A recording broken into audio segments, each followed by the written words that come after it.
Hello and welcome back to the Miguel Smith Writing Channel. I am your host, Miguel Smith.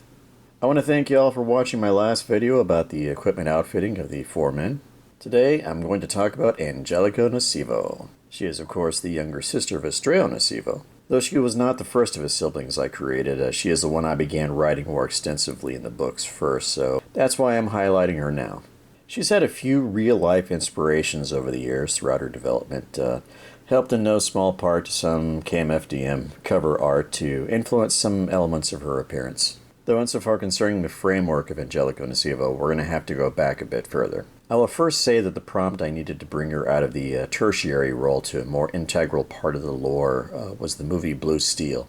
It was an early 90s film about a female police officer that fell under some scrutiny after a deadly encounter with a criminal, and her enduring the obsession of a psychopath hell-bent on her total destruction. It was a vastly underrated film starring Jamie Lee Curtis. If we are talking about Angelica's origins, we have to go further back. By further back, I'm talking about Ninja 3: The Domination. Not the most ideal starting point, but I thought it was a cool movie when I saw it when I was a kid, after I rented it from the video store. It stars Lucinda Dickey from Breakin' and Breakin' 2 Electric Boogaloo, the latter of which, of course, my dad took me to see over Christmas break, so yeah, I was already a fan. It also helped that the plot revolved around ninjas and ghosts, two very cool things. What was also cool was robots, so our next stop is RoboCop and Officer Ann Lewis, played by Nancy Allen. It was influential as it really cemented the brother-sister character dynamic, even though Murphy and Lewis were not related. Allen's performance was also key in that the way she played Lewis, you always got a sense that she and Murphy were on equal standing.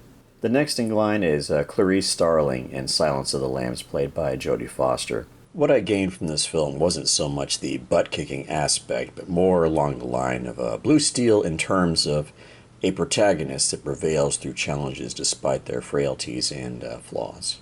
Next, I'll bring up Lorna Cole from Lethal Weapon 3, played by Rene Russo. With this film, I got a better sense of a pair of leads with a more romantic relationship that is both interesting and earned. Two very capable characters augmenting each other as opposed to tearing one another down. As you can imagine, I became a big Rene Russo fan after that.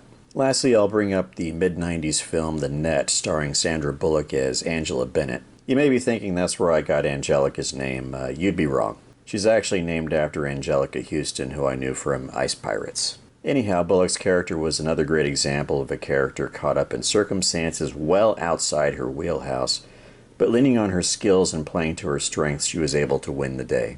So I want to thank you all for stopping by today. I'm going to get back to work on the next video.